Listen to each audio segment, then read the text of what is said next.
خوش آمدید آپ کو کہیں گے ایک بار پھر نیو ٹیلی ویژن کی خصوصی افطار ٹرانسمیشن پیغام رمضان، اور جس موضوع کے اوپر بات ہو رہی ہے وہ ہے اخوت اور بھائی چارہ، جس کے اوپر ہم کوشش کر رہے ہیں کہ وہ کون سے عوامل ہیں جس کو ختم کر کے اخوت بھائی چارگی کو اور زیادہ فروغ دیا جا سکتا ہے۔ شاہ صاحب، ایک اور چیز جو بڑی ضروری ہے کہ فرقہ واریت بڑی اہم چیز ہے جس کے اوپر آج ہم مبتلا ہو گئے، ہمارے معاشرے مبتلا ہو گئے۔ فرقہ واریت ہے، نسلی اور جو عصبی تعصب ہے، جو تعصبات ہیں، یہ بھی تو یقیناً اخوت کو توڑنے میں ایک اہم کردار ادا کر رہی ہوں گی۔ اس کو کیسے ختم کریں؟ کیونکہ مجھے لگتا ہے کہ جو محسوس ہوتا ہے کہ یہ وہ تمام عوامل ہیں، بہت سارے عوامل کے ساتھ، جو کہ اخوت کو بہت تیزی کے ساتھ دیمک کی طرح چاٹ رہی ہے۔ دیکھیں، ہمیں حقیقت پسند ہونا چاہیے۔ جہاں تک تعلق ہے قبائل کا، علاقے کی محبت کا، یہ کوئی اسلام کی تعلیمات کے منافی چیزیں نہیں ہیں۔ ابھی میں نے جو قرآن مجید فرقان حمید کی آیت مبارکہ پچھلی گفتگو میں تلاوت کرنے کی سعادت حاصل کی تھی، اس میں اللہ تعالیٰ نے قبائل کی بات کی ہے، برادریوں کی بات کی ہے، لِتَعَارَفُوا، کہ باہمی تعارف کے لیے اس کی ضرورت ہے، لیکن اس کی بنیاد پر دوسروں کو حقیر سمجھنا، اللہ نے اس سے سورہ الحجرات میں منع فرمایا، یا ایھا الذین آمنوا، ایمان والو، ایمان تم سے کیا تقاضا کر رہا ہے؟ ایسی برادری کا تقاضا کر رہا ہے کہ جس کے بعد لا یسخر قوم من قوم، کوئی قوم دوسری قوم کا تمسخر نہ اڑائے، اس کو حقیر نہ سمجھے کہ یہ گھٹیاں ہیں، یہ کمی ہے اور فلاں اور فلاں۔ یہ چیزیں تو اسلام میں نہیں ہے۔ برادریوں کا وجود ہے، خاندانوں کا وجود ہے، قبائل کا وجود ہے، علاقوں کا وجود ہے، رنگتوں کا وجود ہے، زبان مختلف ہونے کا وجود ہے۔ اور فرمایا یہ ان فی اختلاف السنتکم، اللہ فرماتا ہے جو زبانیں مختلف ہیں نا، یہ تو اللہ کی نشانیوں میں سے ایک نشانی ہے۔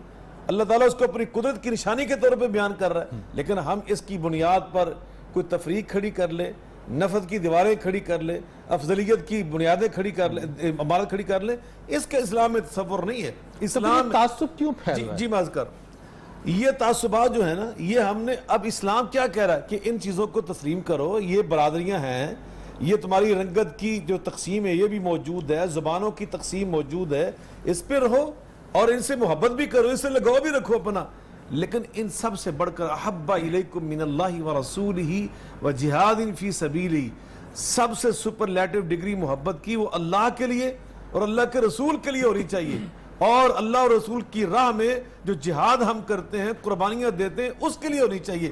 سب سے بڑی محبت یہی ہے کہ ہم ان چیزوں سے محبت کریں، لیکن کم، سب سے زیادہ محبت ہمیں اس برادری سے، اس بیس اور بنیاد سے کرنی چاہیے جو ایمان ہے، جو اسلام ہے، جو دین ہے۔ یاد رکھیں، قومیں جو بنتی ہیں نا، یہ بعض اوقات رنگتوں کی بنیاد پہ بنتی ہیں، بلکہ یوں کہہ لیں، آخری بات میں یہ کہتا ہوں وقت کی قلت کے پیش نظر، قومیں بنتی ہیں جغرافیائی تقسیم کی بنیادوں پر۔ مثلا میں اور آپ، ہماری قومیت کیا ہے؟ پاکستانی، جس کو ہم نیشنلٹی کہتے ہیں، لیکن امت جو ہے یہ تشکیل پاتی ہے تو پیغمبر کی بنیاد پر، رسالت کی نسبت کی بنیاد پہ قائم ہوتی ہے، امت اس کے علاوہ قائم نہیں ہوتی۔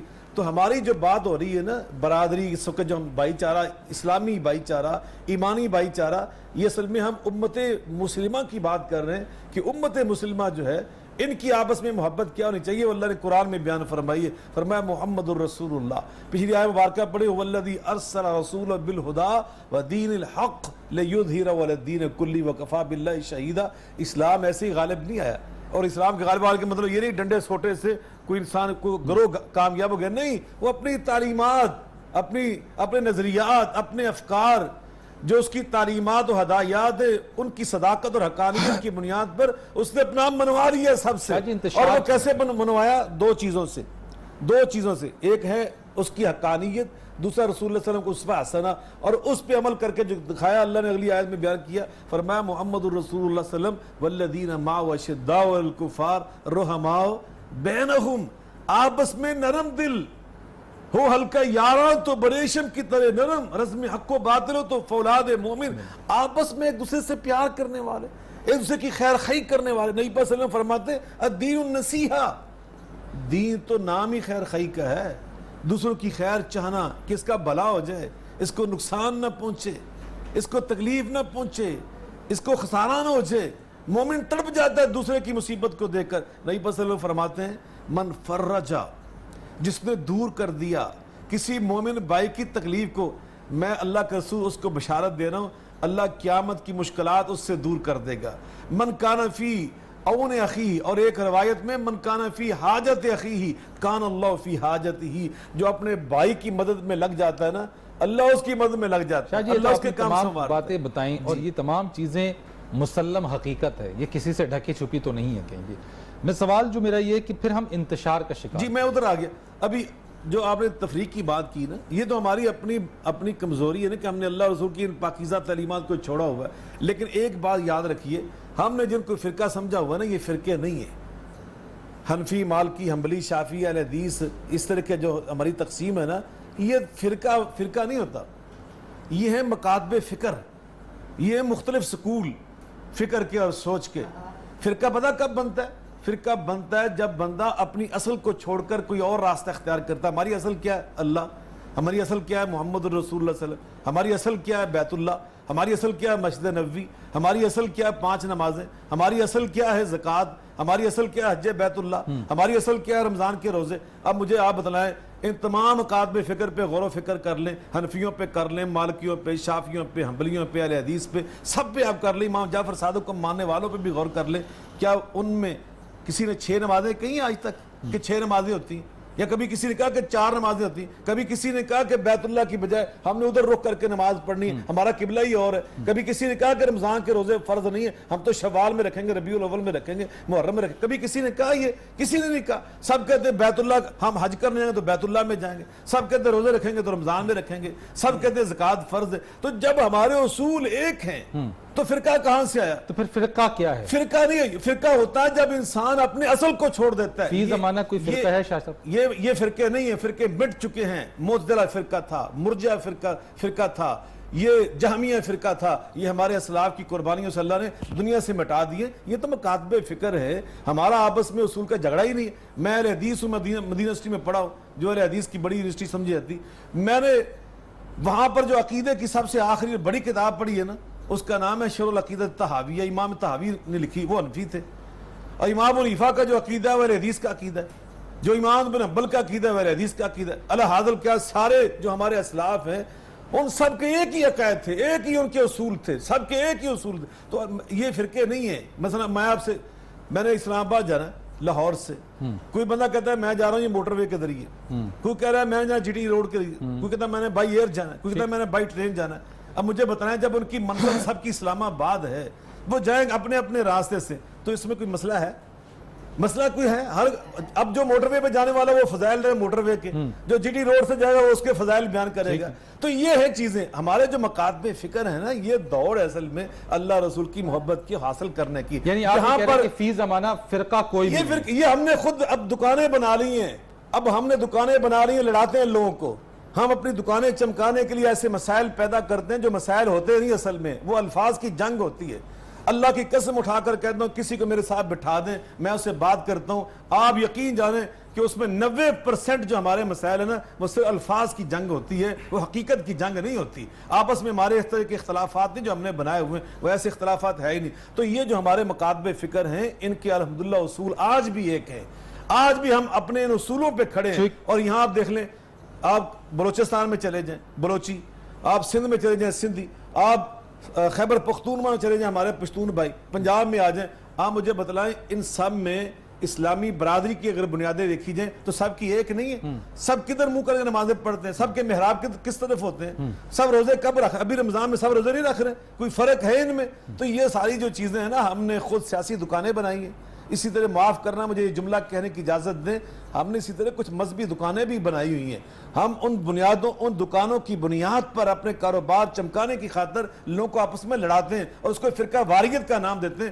ہرگز یہ فرقہ واریت نہیں ہے، یہ مکاتب فکر ہیں. اپنی اپنی سوچ کے مطابق اللہ رسول سے محبت کرنا چاہتے ہیں، اہل بیت اطہار سے محبت کرنا چاہتے ہیں، صحابہ کرام سے محبت کرنا چاہتے ہیں. اللہ ہمیں اس کی توفیق عطا فرمائے. فاستبقوا الخیرات، آپ دوڑ لگائیں اس میں آپ آگے بڑھنے کی کوشش کریں. اب ہمارے بریلوی بھائی ہیں، وہ نبی پاک صلی اللہ علیہ وسلم کے نام پہ عید مناتے ہیں.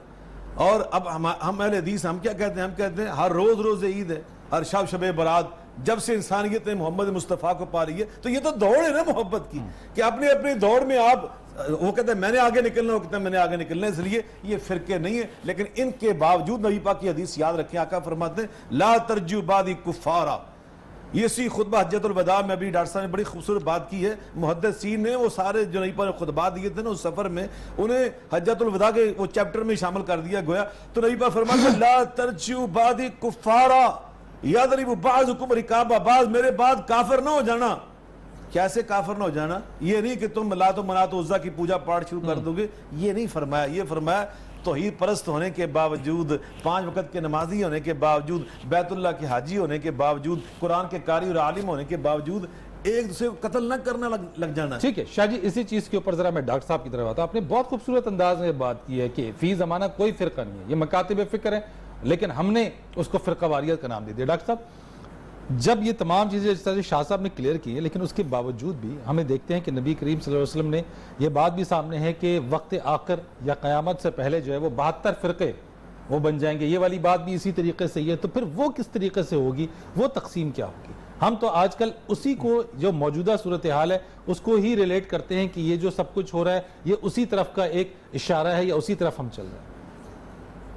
قرآن میں جو اشارہ کیا گیا ہے کہ وَاعْتَصِمُوا بِحَبْلِ اللَّهِ جَمِيعًا وَلَا تَفَرَّقُوا، اللہ کی رسی کو سب مل کے مضبوطی سے تھام لو اور تفرقے میں نہ پڑو. اس کا مطلب یہ ہے کہ اللہ کی رسی، اللہ اور اس کے رسول علیہ السلام کے جو احکام ہیں ان احکام سے جتنی چیز الگ ہوگی وہ تفرقے میں جائے گی. یعنی سب کا ملنا اور اتفاق اور جوڑنا تو اس رسی کو مضبوطی سے تھامنے کی بنا پر ہے. جتنا حصہ الگ ہوگا وہ تفرقے میں جائے گا.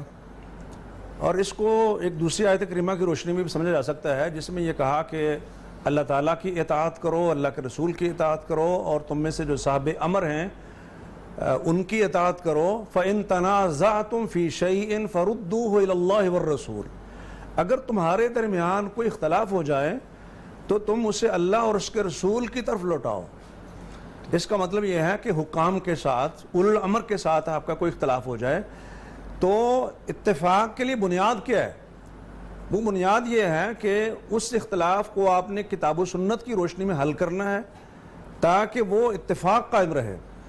اور جہاں تک یہ اشارہ کیا شاہ صاحب نے کہ اختلاف تو ہو جاتا ہے، نبی علیہ السلام کے زمانے میں بھی لوگوں میں اختلاف ہوا ہے.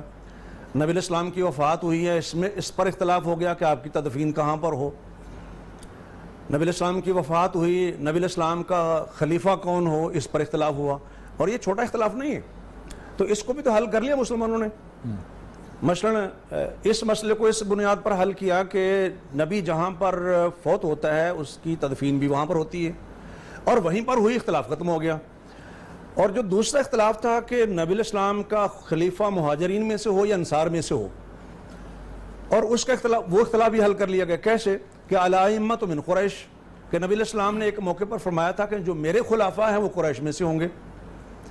اب دیکھ لیں، یعنی مہاجرین میں سے ہوں گے. پہلا بھی مہاجرین میں سے ہے، دوسرا خلیفہ بھی مہاجرین میں سے ہے، تیسرا بھی مہاجرین میں سے ہے، چوتھا خلیفہ بھی مہاجرین میں سے ہے.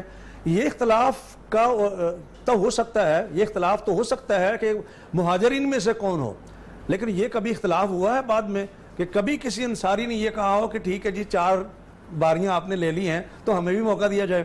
نہیں اختلاف ہوا نا. اس لیے نہیں اختلاف ہوا کہ اس اختلاف کی جو ریزن ہے اس کو ختم کر دیا گیا ہے، یا اختلاف پیدا ہوا ہے اس کا سلوشن پیش کر دیا گیا ہے. تو اسی طرح اوپینین ڈیوائیڈ جہاں پر ہوتا ہے اس کو حل کر لیا جائے. نبی علیہ السلام نے فرمایا کہ تم نے عصر کی نماز بنو قریظہ میں جا کے پڑھنی ہے. ابھی راستے میں تھے، عصر کی نماز کا وقت ہو گیا، لوگوں میں اختلاف ہو گیا. کچھ نے کہا جی نبی علیہ السلام نے فرمایا تھا کہ ہم نے عصر کی نماز بنو قریظہ میں پڑھنی ہے، ہم تو بنو قریظہ میں پڑھیں گے. کچھ نے کہا بھی اللہ کے رسول کے فرمانے کا مقصد یہ تھا کہ ہمیں جلدی پہنچنا چاہیے اور عصر کی نماز کا وقت ہمیں بنو قریظہ میں ہونا چاہیے، اور اگر ہم وقت پر نہیں پہنچ سکے ہیں تو نماز تو لیٹ نہیں کرنی چاہیے. فرمان ایک ہے، ارشاد ایک ہے، لیکن اس ارشاد سے جو چیز ڈرا کی گئی ہے وہ مختلف انداز سے ہے. خیر اتفاق کی بات ہے کہ یہ لوگ، کچھ لوگوں نے راستے میں نماز ادا کر لی، کچھ لوگوں نے بنو قریظہ میں جا کے ادا کی نماز. عمل دونوں کا مختلف ہے. نبی علیہ السلام کو پتا چلا آپ نے کسی کو بھی غلط نہیں کہا.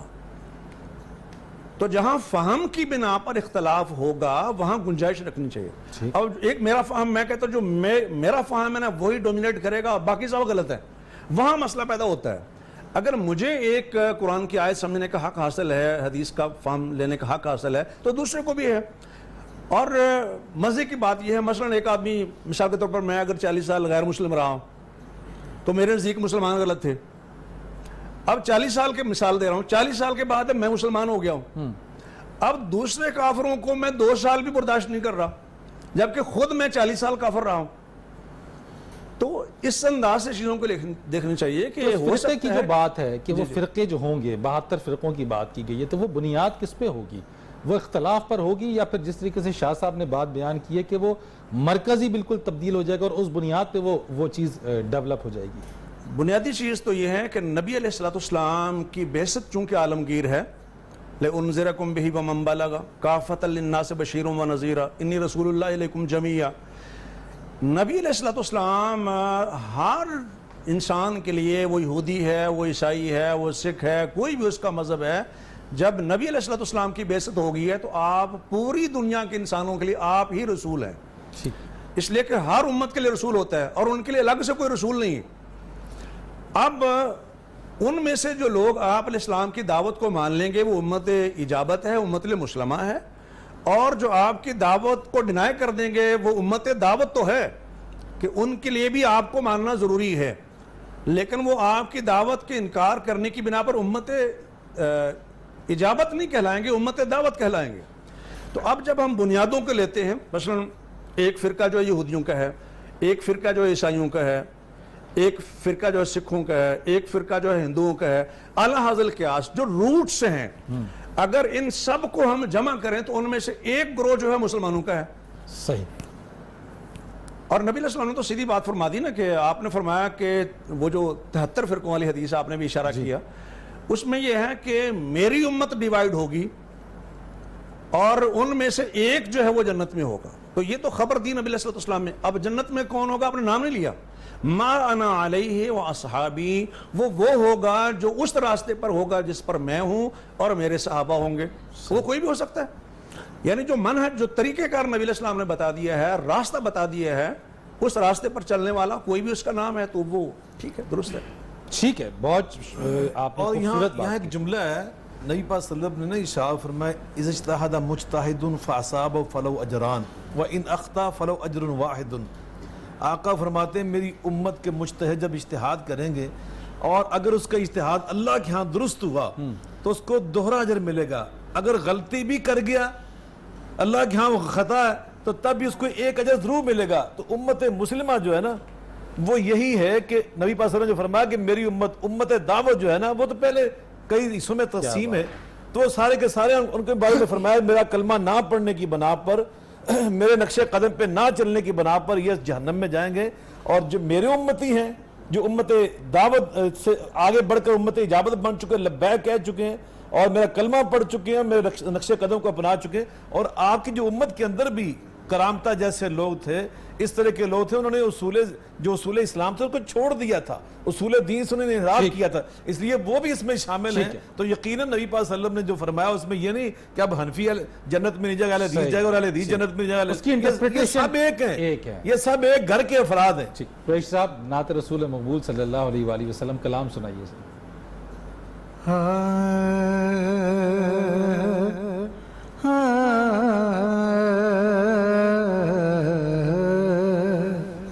کڈا سونا نام محمد دا, کڈا سونا,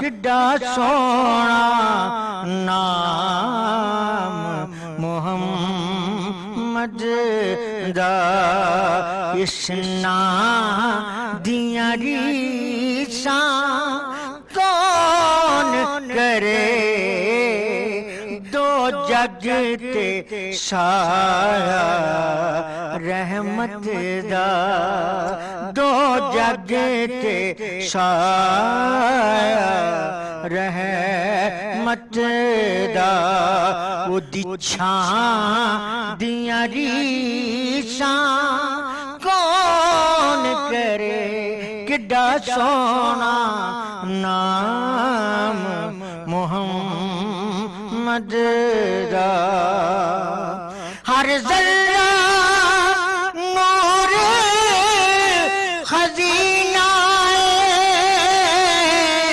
شراب چوں شہر مدینہ ہر ذرہ نور خزینہ شراب چوں شہر مدینہ جتھے روزہ کملی والے دا جتھے روزہ کملی والے دا اس تھاں دیاں ریساں کون کرے کڈا سونا نام محمد دا تن پاک حلیمہ دائی دا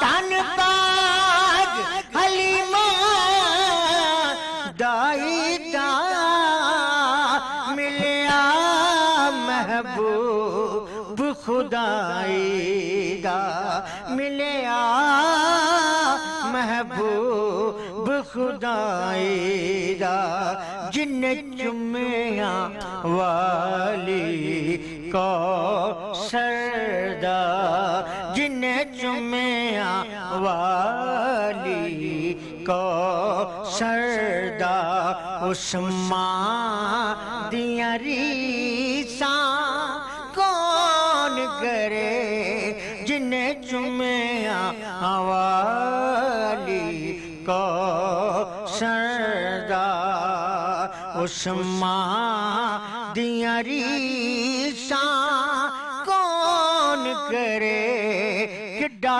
سونا نام محمد دا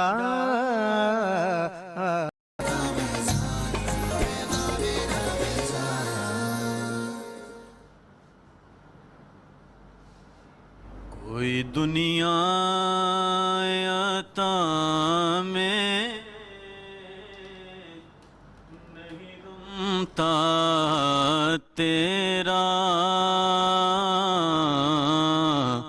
ہو جو حاتم کو میسر یہ نظارہ تیرا تو کہ اٹھے دیکھ کہ بخشش میں یہ رتبہ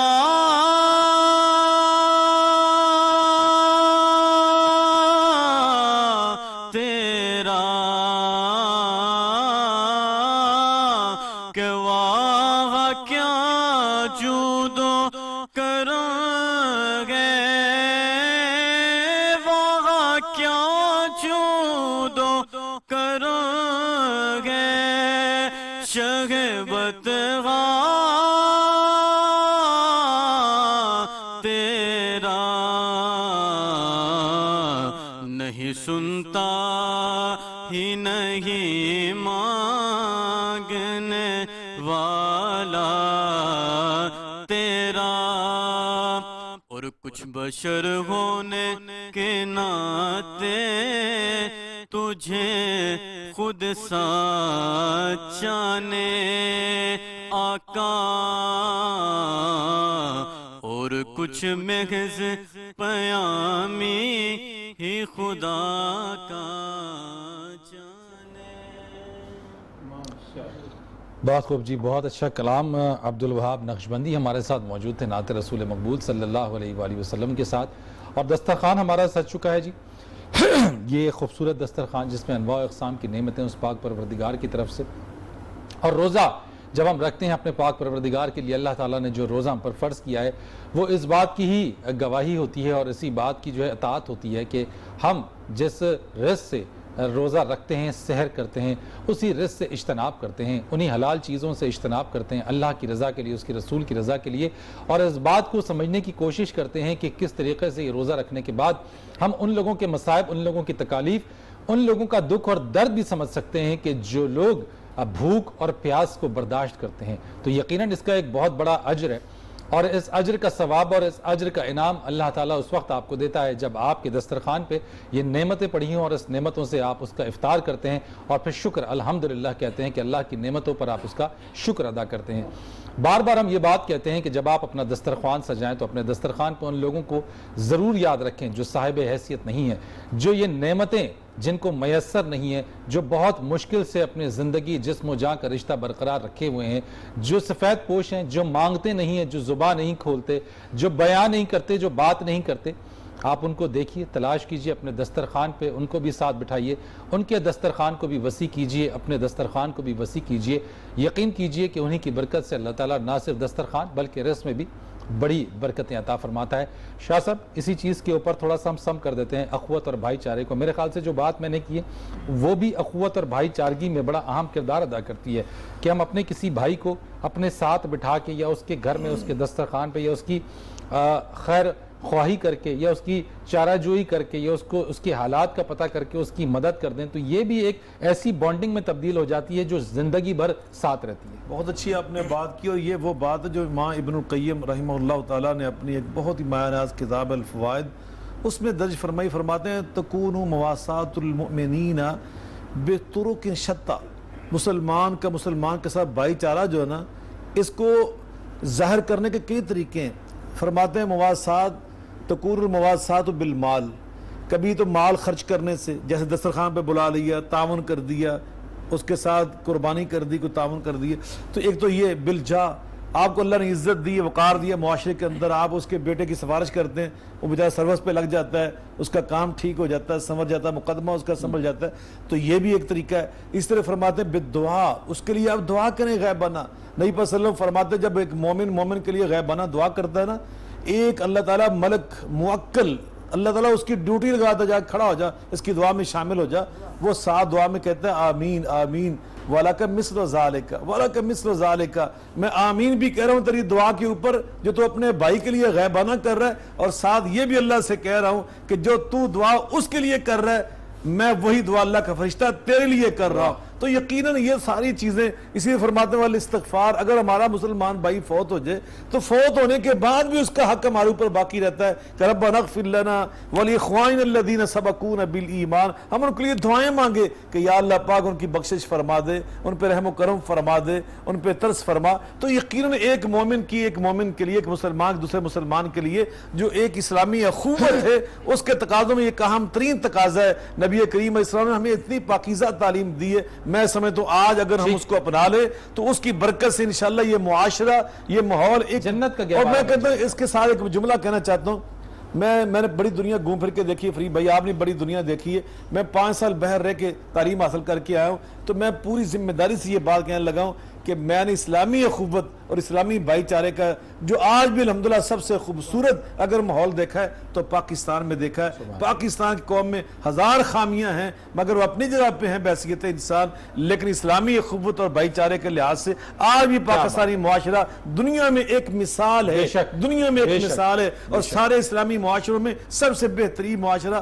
آج بھی پاکستان کا اسلامی معاشرہ ہے۔ بے شک ڈاکٹر صاحب اسی چیز کے اوپر آپ بھی ذرا بیان کر دیجئے گا۔ بلکہ اس سے بھی ایک بڑی چیز ہے جو قرآن مجید نے بیان کی ہے کہ وَيُؤْثِرُونَ عَلَىٰ أَنفُسِهِمْ وَلَوْ كَانَ بِهِمْ خَصَاصَةٌ، کہ وہ اپنے اوپر دوسروں کو ترجیح دیتے ہیں۔ یعنی ایک تو یہ ہے نا کہ جو اپنے لیے پسند کرتے ہیں وہ اپنے بھائی کے لیے پسند کرتے ہیں، لیکن اس سے بھی بڑا درجہ یہ ہے کہ اپنے اوپر دوسرے کو پریفر کرتے ہیں، اگرچہ خود ان کو حاجت ہی کیوں نہ ہو، خود انہیں بھوک ہی کیوں نہ لگی ہو۔ اور اس میں مثالیں موجود ہیں کہ صحابہ کرام خود بھوکے سو جاتے ہیں، اپنے بچوں کو بھوکے سلا دیتے ہیں، لیکن مہمان کو کھانا کھلا دیتے ہیں۔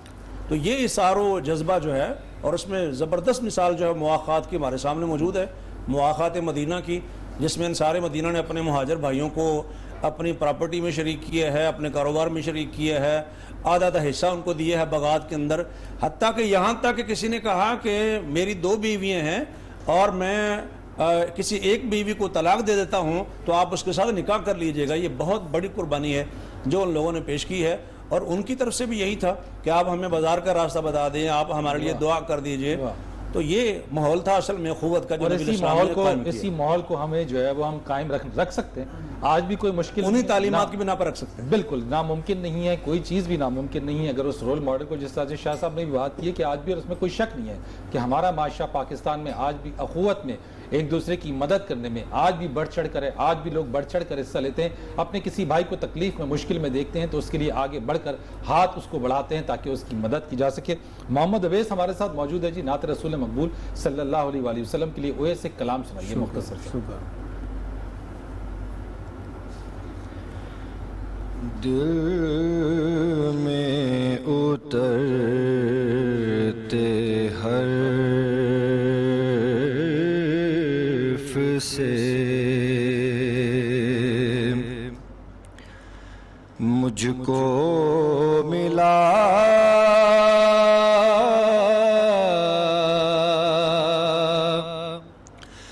پتا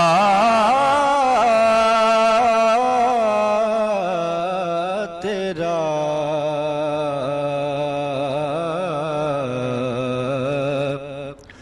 معجزہ حسن صوت کا زمزمائے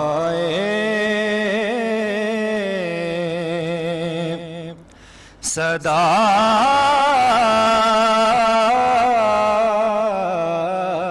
تیرا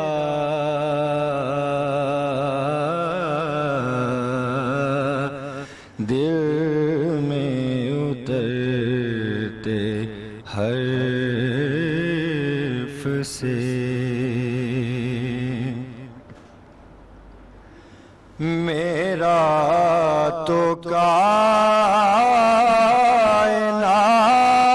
کائنات میں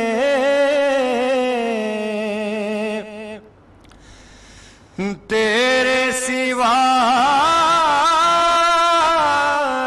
کوئی نہیں. میرا تو کائنات میں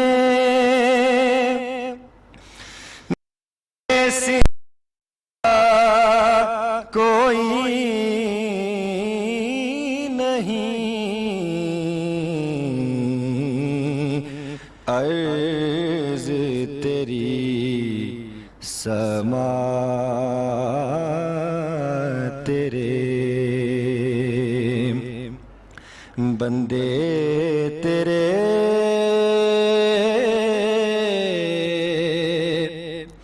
خدا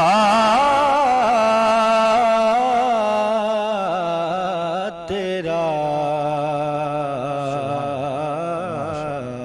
بہت خوب, بہت ہی خوب, بہت ہی خوب, بہت اچھا انداز اویس, بہت ہی خوبصورت. جس طریقے کا انداز اور کلام ہماری ٹرانسمیشن کا یہی ایک خوبصورتی ہے. اس ٹرانسمیشن کی یہی ایک خاصہ ہے جس کے اندر ہمارے پاس حمد باری تعالیٰ, نعت رسول مقبول صلی اللہ علیہ وآلہ وسلم, دینی اسکالرز کی بات چیت کسی ایک موضوع کو لے کے, اور پھر اس کے اوپر آپ لوگوں کا فیڈ بیک بھی بہت امپورٹنس اور بہت اہمیت رکھتا ہے. فیڈ بیک ضرور دیتے رہیے تاکہ اپنی اس ٹرانسمیشن کو مزید اور جو ہم نے بہتر بنائے اور اس کو مزید بہتر بنا سکیں. دعا کا وقت ہے. کہا یہ جاتا ہے کہ افطار سے پہلے جب آپ کے پاس رزق آپ کے دسترخوان کے اوپر ہو تو وہ بہت ہی بہترین وقت ہوتا ہے اس پاک پروردگار کے حضور دعا مانگنے کا, ان تمام نعمتوں کے سامنے جبکہ آپ اللہ اکبر کی صدا بلند ہونے کا انتظار کرتے ہیں, اور پھر اس صدا بلند ہونے کے بعد ہی آپ اس کے دیے ہوئے رزق سے افطار کرتے ہیں.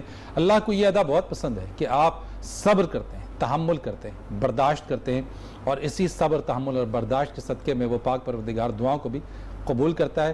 اسی طریقے سے ٹرانسمیشن کا وقت ہمارا ختم ہوتا ہے. اسی کے ساتھ ساتھ آج آپ سے اجازت چاہتے ہیں. وقت مختصر ہے کیونکہ لاہور اور اس کے مضافات میں اذان مغرب کا وقت ہوا چاہتا ہے. دیگر شہروں کے جو مقامی افراد ہیں وہ اپنے اپنے شہروں کے مطابق روزہ بھی افطار کریں اور نماز مغرب بھی ادا کریں. فرید رئیس کو اجازت دیجیے. اللہ حافظ.